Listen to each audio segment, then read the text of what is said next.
Hi, Peter. Okay, are you ready for the interrogation of your life? I'm so grateful that you did this with us. Thank you. Well, you say that now. Oh, shit, Just- right. Yeah, just. Are you allowed to just- swear on just AOL? really We should wait. know that. Oh, okay. Not that I'm a potty mouth, but just in That's case. right. We have to keep it somewhat. I don't even know what the word is, but somewhat. Contained? But somewhat. Okay. Yes. Anyway, we saw that clip. It's called The Slap. You who have murdered people, that have really just mass murdered a group of people and then were on American Horror Story, have now done the worst thing you've ever done, which is to slap a little kid. I know, it's horrible. Why did you do that? Was that something you always wanted to do, and that's why you took this role? No, quite the opposite, actually. I felt drawn into the complexity of someone that would behave that way, actually, and I'm fascinated by trying to unravel sometimes the psychology that leads people to abhorrent behavior. So what was it that made your character want to do this? What is his psychology? That's a good way into that. Well, The Slap is based on an Australian novel, and it was turned into an Australian miniseries after that. So there's some context for it, some information that you get if you read the novel, and then some stuff that I expanded on in my own formation of the character. His parents died when he was really young. He was born in Greece. When that happened, he was uprooted and moved to America to be raised by his aunt and uncle. That's a pretty significant trauma. So I feel like there were seeds planted in his childhood that were never examined or integrated in a way that he's now ruled by underlying resentment and anger and grief and fear and sadness in a way that he doesn't have control over it all the time. And it's part of what leads him to explode in the way he does at the barbecue in the first episode. What about this little boy, this actor, Dylan Schlumbing? Is that how you say his name? Schomburg? Okay. I don't know how to pronounce his last name. Experts. What I know is that he is enormously talented and really a marvel to watch because he's able so effortlessly to go into the world, the imaginary world that we're creating, and behave so truthfully, which is kind of the definition of acting, truthful behavior in imaginary circumstances, and yet then shift right back into his life and his relationship to the people around him in his real world. So I was fascinated at such a young age by someone who was able to carry himself so well. Cool little kid. Well, what kind of a talk did you have with him first? Did you play slap games? Oh, come on, it's not that crazy. It's not that crazy, but we didn't really... He and I didn't really have any conversations about it other than with the stunt coordinator. At a certain point, it became very technical. It was about camera angles, and I never really approached anywhere near his face, actually. It was always within a safe distance, and we had conversations about how that would work. But emotionally, that's what I was so impressed with. It wasn't like he was so fragile and he didn't understand exactly what was going on. I'm sure his parents did a really good job of explaining that to him beforehand, and obviously, the first AD and Lisa Cholodenko, the director, and I think he was prepared through the audition process, I imagine, for what it entailed emotionally. So that wasn't my job, nor should it be. So it was great that it was handled so well by the people ahead of me. I mean, my job in that scenario is to protect him, as a performer. But I guess, it wasn't my job to prepare him for what it means. That's why he's a professional actor. At his age, he's able to do that. What's his list of credits then, Zachary? He's a professional actor, but he's five. But he's done. He did some other things that are really, and you're going to be seeing a lot of him in the future. I promise you that. I hope so, because he's just 5, and so we want that career too. We want it to thrive and grow. I think he's 6, I believe. Oh well, I take it back then. But what in terms of this whole 8 parts, right? It's an 8-part NBC miniseries. Yeah. Can you talk a little bit about how it's broken down? Because every episode, and tonight's episode is your episode. Yeah, it's broken down the same way in the novel, actually, where every chapter examines the life of one of the main characters. So the television series follows the same format. Every episode examines in specific one of the characters' points of view. And it's not Rashomon style like you're looking back at the slap, but you're looking at the impact that the slap has had on this particular person's life and how they get drawn into the ensuing drama of both the legal side of it and the emotional side of it. So what do you play? I've only seen the first 2 episodes. Yeah. So what happens to the other actors when it's somebody else's story? Do they just weave in and out of it? Sometimes they're not in them, but if they are, they weave in and out, you know? Like, I think I'm not in, there's 2 episodes I think that I'm not in, and that focus more primarily on the other stories. But then there's episodes that are about other people that my storyline still advances in, if that makes sense.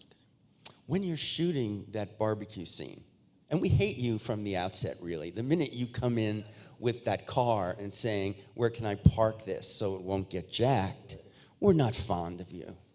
You know, we go, this guy is going to be trouble. He's going to mean trouble. Mm-hmm. And yet in tonight's episode, I think we see a little more to him than that. He has a wife. He has his own son.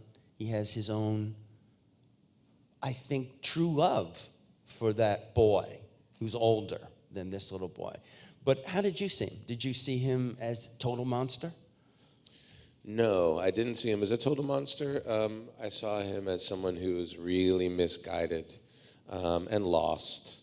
And, you know, I think tonight's episode, he really explores the boundaries of his questionable ethics, because after the incident happens, really, he stands by what he did. He's not backing down from it. And it's only when the people closest to him that he loves and that love him say, like, you got to get this under control. Like, you have to assume responsibility for what you've done. This is not okay.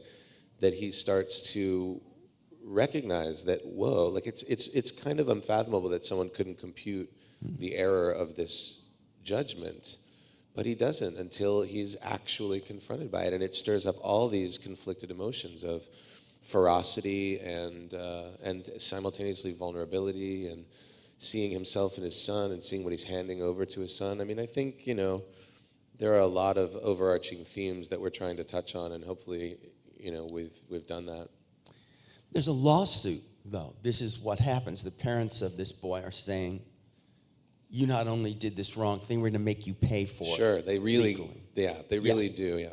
Yeah, and we have, I mean, there was a case, I think just last year with that football player, you know, who was basically sued because he hit his own son with a switch. Yeah, right. So I think if you're talking about the show and the trajectory of the show, the interesting thing is there is legal action taken. Anybody watching the first episode would probably see what Harry does and say, well, that's like, absolutely, he should go to court. As it progresses and emotionally, you start to see what Rosie's motives are and how other people are coming at this, and you realize that it's not so black and white. In fact, there is a lot of murky area in the middle that gets explored in further episodes. And then societally, this is something that is a hot button topic. It's something that comes up a lot. The idea, I think, parenting style is going through a kind of re-examination in our culture, and the way that people choose to rear their children and the positions they adopt on it have really infiltrated the media and social dialogue and conversation. And I think, that's what is a possibility with this if people watch it and respond to what they're being presented with. do you ever think there's a good reason for somebody to slap another person's child? I do not.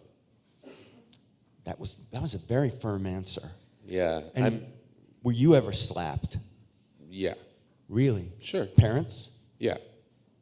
I mean, for me, I grew up Other in the actors? 80s. Other actors. Yeah. Yes. Yes. I grew up in the 80s, right? I grew up at a time when corporal punishment was still one of the tools in child rearing, for sure. But I grew up in that generation, one generation beyond the point where it was still okay to hit somebody else's kid. Mm-hmm. The generation of the 60s and 70s, if you were a Catholic school student, you would definitely get smacked by a nun on the knuckles with a ruler. It was common lore of, that. I was there. I could attest to it. See what I mean? I had to kneel on rice. You had to kneel and on it rice? wasn't cooked. Is that true? That's true. As a punishment Nuns in school? did it. Nuns did it. See? They said kneel on rice. What is going on, dude? And you can imagine, what must I have done to deserve that? It was really, so what's a slap? Yeah, what's a slap in the 60s or 70s? Then in the 80s, it was like, well, I don't think you can really slap other people's children. But go on ahead and slap your own. And then now it's like, they touched you? Like, what are you talking about? Like, it's evolved, but then everything is so much more fiery in our culture. Everybody's looking for a fight. Everybody's looking to spill the next story that's going to, it's so gross. But it's kind of a great catalyst for what this is about. We're so fucked. We are. There's the answer. Are we still on? Yeah. That's it. It's really... Maybe I should have you kneel on rice. You right might. here I today. think we should all kneel on rice for like an hour and offer up our You've suffering. got to do this. But when you look back on shooting this and doing this, what is there a scene in the slap for you that resonates for you personally? Is there a moment that you take from it that it's not the integral scene in the series, but it's something that just really resonates for you? Yeah, there's a bunch, man. I got to work I only want one. Forget your bunch. I feel like, all right, I got one, but I feel Yeah. like in the pursuit of the one, there were so many amazing actors that worked on this show that it was incredible to work with Peter Sarsgaard and Melissa George and Brian Cox so closely. Marin Ireland, who plays my wife, is so phenomenal. But there's a scene that I have with Melissa's character, Rosie, the mother of the child who I slap, later, and maybe episode 7, I want to say, that I won't give away too much, but there was some undercurrent that I really enjoyed exploring with her of regret and what? Oh, I don't know. regret and sadness, because they're both sad. And I got to sort of stand in front of her without anybody around, without any hoopla of the barbecue or anything, or the lawyers or anything, and I got to stand sort of like with her in a moment, and that was rewarding. She's phenomenal, Melissa George. She's so good. There's really good people on the show. And she played that part. She did. She played it in the Australian series. Yeah, so she got to reimagine it and recontextualize it here in New York. Did you watch it? I did not. No. On purpose, you just said, I'm not going back and looking at this. Yeah, I didn't think. I read the novel, which was much better than I expected. Somehow, I didn't know what I expected, but I was really into it. I read it in like a day and a half. But I didn't really want to see other people's interpretation of it, because it was also a departure for me. This character is a bit of a departure from stuff that I've done, and I didn't want to have anybody's interpretation in my mind. I don't blame you. Yeah. Yeah. But go a little bit to your childhood. Again, you touched on it before, but you lost your dad when you were 7 years old. Yeah, that's right. Your mom had to take on that responsibility of raising the both of you. Now, you alluded to the fact that there was some discipline that's going on, but in what way was it? Because you're a person, you're Irish and you're Italian. Yeah. That means you're at war with yourself. Yeah, there can't be any other. There's no other. There's no in between, huh? Yeah. Yeah. Look, I grew up. There was an added burden in the family when my father passed, and I think one of the ways that was met was with a pretty structured. I was also. I don't remember from what age, but probably like 5th grade or so, would come home after school by myself, and have to sort of navigate the afternoons and do my homework and do my chores without any supervision. Mm-hmm. So the discipline was kind of enacted if I shirked responsibility. But I would say the biggest doling of discipline was if I talked back. That was really? Talking back was kind of like the grand infraction. I actually turned 16, so this is now like in my later teen years, my mid-late teens. Those distinctions become much more important as we get older, don't they? Your mid-late teens. Who says my mid-late teens? You just say 16, but now I'm like, I'm in my early late 30s. But yeah, I turned 16, and I had a number of incidences of speaking back to my mother, so she suspended my driver's license by 1 month every time I spoke back to her. So I didn't get my driver's license until 6 months after my 16th birthday. Whoa. If that's not corporal punishment, I don't know what is. It's much worse than a slap. It's it. So you grow up feeling responsible. Would you call yourself a responsible human being? I was preternaturally responsible for myself and independent ahead of the time that I would normally have been had my family structure remained intact. But from that came a whole wealth of knowledge and experience that I wouldn't have had otherwise either. So I feel like it was this, terrible loss, of course, but in some way shaped my journey in beautiful ways and in profound ways and in ways that who knows where I'd be if that hadn't been my experience, right? Well, nobody does. And Nobody that's why does. you're an actor, because right. you could live so many other things. Right. Most really good actors are complete schizophrenics. And I'm sorry, or what? That's right. Should I start again? Yeah. Neil, get the rice. It's time for me to kneel. No, I mean, you choose then, coming out of this Catholic background with a strong mother raising you, to become an actor. What's her reaction to that? She was really trepidatious about it. I don't blame her, but she came around. I think she saw in me a real commitment and a real passion, a real devotion to it, not just something fleeting. There was no way to fake that, and my experience met me with opportunities that nurtured it as a kid, and she saw that early on, and I think she got behind it, I don't think it would have been her first choice for me if she had her druthers, but I think she saw some kind of thing in me that she recognized as obviously part of herself that knew that I wouldn't do it if I didn't believe. And that's the thing, especially with a path like this as a creative person in this world, in this climate, like belief in yourself is everything. Before anybody else can even name it, you have to know what it is, I think. Well, and so you have that from your mother, but do you get it from your faith? Do you get it from being raised Catholic? Is that something that's still in your life? No. Spirituality's in my life in a way, but it's taken on entirely different meanings, and it's no longer that iconography or that dogma by any means. I feel like there's too many contradictions, and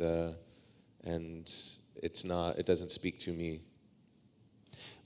Was that because of you coming out as gay? Was that part of your difference with the church? Certainly, fundamentally, yes. Early on, I think, but more than that, actually, more than that, and more about a kind of, I don't know. I mean, it's a lot. Now, you know, you're in a Peter Travers interview when you're talking about religion, but I feel like I just feel like it's just.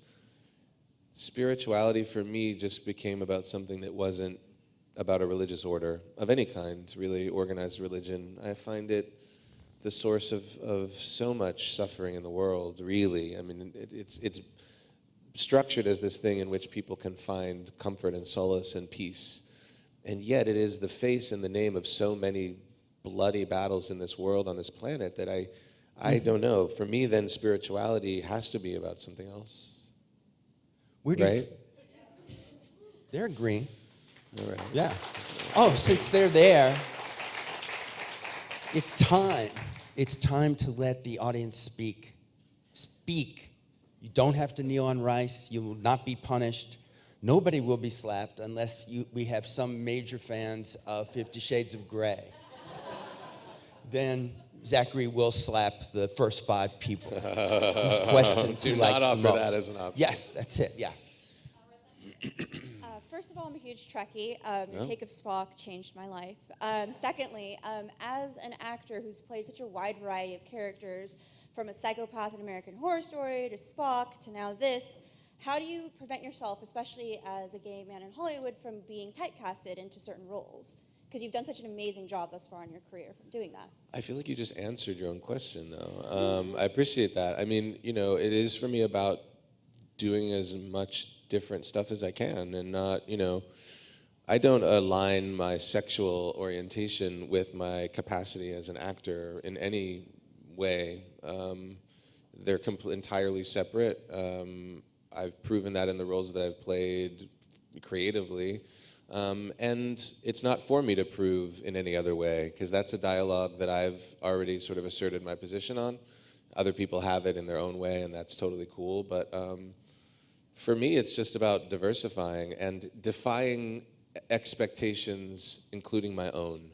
So that's a good template, I think, is if you think people want you to do something else. Hi. Hi. When you're looking for a new project and you're looking to take on a new role, is there something specific you look for when you're looking at roles and projects? Is there something that draws you to a character? Yeah, I mean, it's sort of, I don't ever really go into something with a plan, but it's pretty clear or evident when it presents itself. There are certain criteria that usually factor into a decision. Who's directing the project? Is it a first-time director? Have they directed before? If this is mostly in film, who are the other actors? Who do I have an opportunity to work with? Are they people that I've known and watched? Are they people that I want to know? And, how does that, is the movie ready to go? Is it financed? Those are big sort of larger scale things. And then good writing is a real draw. In television, like when The Slap came to me, I knew some of the people involved already. I knew Robbie, who wrote it, and his work, John Robin Bates, and his playwriting, and I knew his intelligence, and that drew me in, and it was something that scared me. I was like, okay, yeah. So I felt scared of it. If I feel like something throws me off my game, then I'm more inclined to look at it again and maybe see it through to the next round of factors of decision making. I don't know. Yeah. Well, you said something, though, about whether it's a first-time director. Is that a negative to you? Not necessarily. It just automatically, it's like when you go to the eye doctor and they tell you to look through and they say, which one's better, this one or this one? Not one is better or not. But if you say, it's a first-time feature director, then it shifts it this way and you move on to the next series of questions, which is different than if it's another director that's done something else, because then you go watch it and see if you like it. If it's a first-time director, then it just opens up another line of questioning, a line of relating. There are certain things that I just sort of know what to ask of somebody that's going to do something for the first time. And also as a producer, I have another kind of perspective on it. So I know whether they're in touch with the actual physical reality of producing a film or not. Because that's something that a first-time feature director doesn't have the experience of because they haven't done it yet.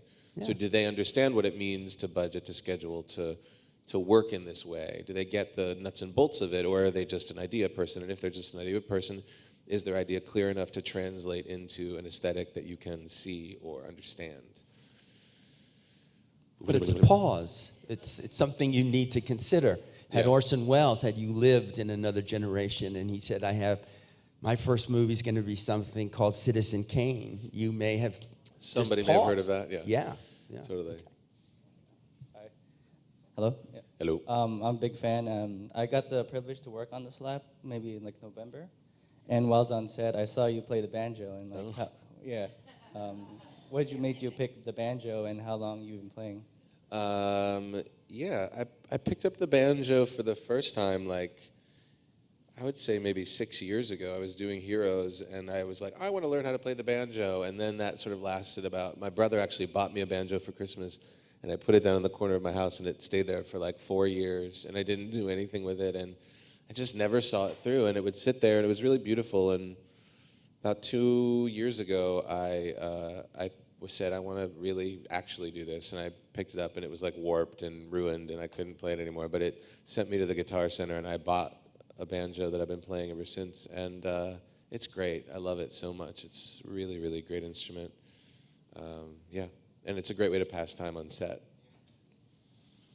Zachary had said next time I saw him, he'd have the banjo with him. I want didn't to point come from that home. Next time, I really will. Yeah. Yeah. He Does keeps anybody track have of a these banjo things. with them today? No, I guess not. Okay, over here. Hi. Hi. So I'm an actress, and I was wondering, when you go between theater and film, do you have a different approach to your acting technique, or how do you prepare differently for either? Well, they're different. They're different, no doubt about it. Just the way that it all happens is different. So I feel like my process is inherently different, yes. I think a performance in theater is much more about specificity and excavation, and you're always going deeper. You're always going deeper, and the routine of it and the commitment, the devotion, it's no coincidence that that's an art form that is traceable back to ancient times, and that we're serving something in that ritual every night that is an echo of that thing. And film, obviously, is really different and much more about instinct, I think, or much more about connection in a moment. It's about moment-to-moment stuff because it's not cumulative, right? Like what you and I do in a scene that we're shooting is going to be shaped and influenced by the editor, by the sound designer, by the composer, by all of these post things that happen. So your performance is shaped by other people, ultimately. And on stage, you're the only one that's shaping the performance. So it becomes about a different kind, for me anyway, it becomes about a different kind of commitment. I don't know if that makes any sense. All right, yeah, good luck. Yeah. Sure. Hello. Hi there. I have a quick two-parter. First of all, are we going to see you back on American Horror Story in a upcoming season? And second, it's Oscar week, and just curious if there were any films or performances you really loved this year. I don't have any plans to go back to American Horror Story. I haven't talked to anybody over there about it. I feel like I had such an incredible experience there doing the 2 seasons that I did.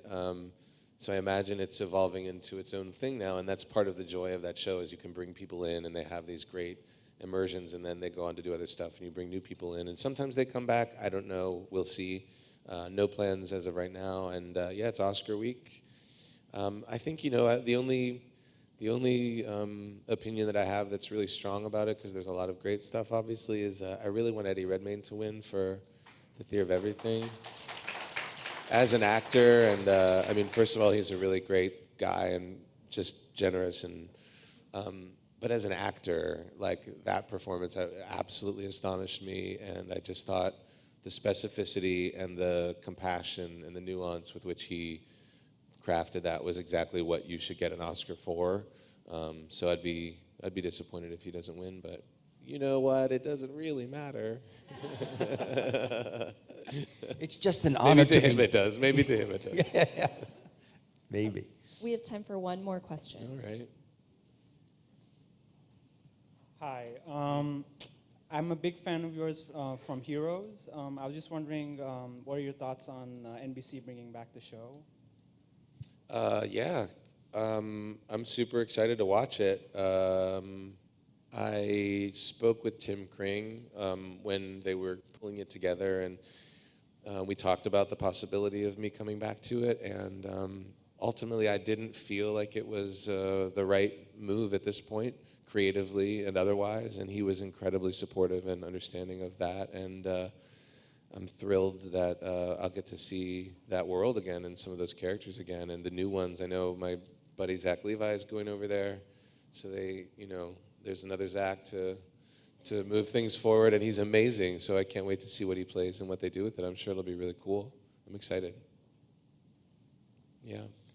We have almost completed an interview with you where no one asked a question about Spock. Oh, Nobody. that's right. Good Nobody. point. Where's the question that said, will there be a Star Trek 3? She did over here, and to Semi? her defense, she did say she's a huge She would? Trek fan.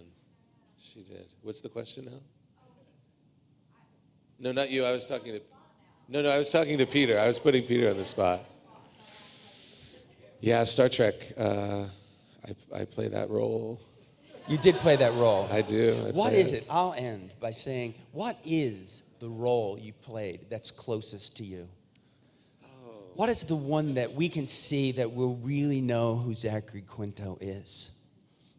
That's a really tough question, man. I don't know that I think probably Tom Wingfield in The Glass Glass Menagerie. Menagerie, yeah. Yeah. It's not that tough, actually, when I think about it. What I learned about Tennessee Williams and the way in which I feel like this crazy, like, if only he was around, or vice versa, like, yeah, it's a whole other conversation, I think, about kind of what we were talking about theater. Like, we are conduits to something that existed long before us and will exist well after us. And when we're lucky and we capture something like Tennessee Williams did, and then the people that interpret that work later on, it's like that is serving something much bigger than us. And The Glass Menagerie taught me that and integrated those parts of myself in a way that nothing ever has. So I can't wait to be back on stage and find some other approximation of that connectivity, because it's a thrill. Well, we'll be there waiting. I hope so. Thank you, Thanks, Zachary. thanks, you guys. Thank you. Thanks.